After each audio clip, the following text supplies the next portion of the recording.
Hello everyone, welcome to my channel Gautam sir. ఈరోజు మన ఛానల్లో చాలా ఈజీగా క్విక్గా చేసుకునే స్నాక్ రెసిపీ అండి. ఇంట్లోనే ఈజీగా కుర్కురే ఎలా చేసుకోవాలో చూపిస్తాను. ముందుగా ఈ స్నాక్ రెసిపీ కోసం కళాయి పెట్టుకొని దానిలోని ఒక కప్పు వరకు వాటర్ పోసుకోవాలండి. వాటర్ పోసుకొని అందులోనే జింజర్ గార్లిక్ పేస్ట్ వేసుకోవాలి, 1 స్పూన్ వరకు. ఇంకొక స్పూన్ కారం వేసుకోవాలి. మీ స్పైసీకి తగ్గట్టు కారం అనేది యాడ్ చేసుకోవాలి. అందులోనే జీలకర్ర ధనియాల పొడి వేయించి పొడి చేసుకున్నది వేసుకోవాలి.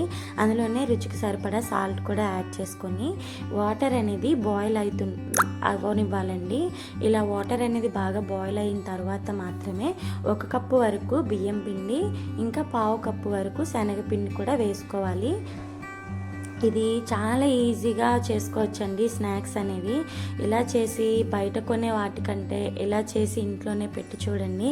కుర్కురే చాలా టేస్టీగా క్రిస్పీగా ఉంటుందండి. ఒక్కసారి ఇలా ట్రై చేసి చూడండి, మీకు అర్థమవుతుంది. 1 కప్పు బియ్యం పిండి, 1/2 కప్పు శనగపిండి వేసుకొని బాగా మొత్తం అంతా కలిసేటట్టు కలుపుకోవాలి. ఉండలు లేకుండా మనం వేడి మీదనే బాగా మిక్స్ చేసుకోవాలి గరిటెతో. ఇలా చూపిస్తున్న విధంగా బాగా కలుపుకొని మూత పెట్టి ఒక 10 నిమిషాల పాటు రెస్ట్కి వదిలేయాలండి. అది కొంచెం చల్లారి పిండి అనేది సెట్ అవుతుంది. ఇలా సెట్ అయిన తర్వాత మనం పిండి అనేది బాగా కలుపుకోవాలి. సో చూసారు కదా, ఇలా వీడియోలో చూపిస్తున్న విధంగా వేడిగా ఉన్నప్పుడు బాగా గరిటెతో ఇలా అనుకుంటూ మిక్స్ చేసుకోవాలి. ఇలా చేసిన దాన్ని మూత పెట్టి ఒక 10 నిమిషాల పాటు పక్కన వదిలేయాలి. 10 నిమిషాల తర్వాత మూత తీసి అందులోనే మీకు ఆయిల్ కావాలనుకుంటే ఆయిల్, లేదంటే నెయ్యిని కానీ ఒక 2 స్పూన్స్ వరకు వేసుకోవాలండి. ఇక్కడ నేను నెయ్యిని యూస్ చేస్తున్నాను.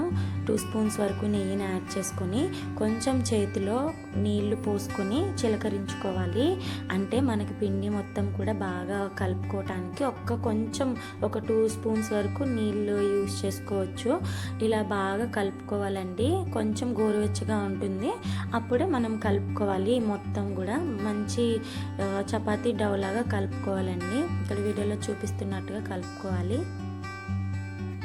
ఎక్కడ కూడా ఉండలు లేకుండా చేతి మడంతో మనం బాగా ప్రెస్ చేసుకుంటూ బాగా కలుపుకోవాలి.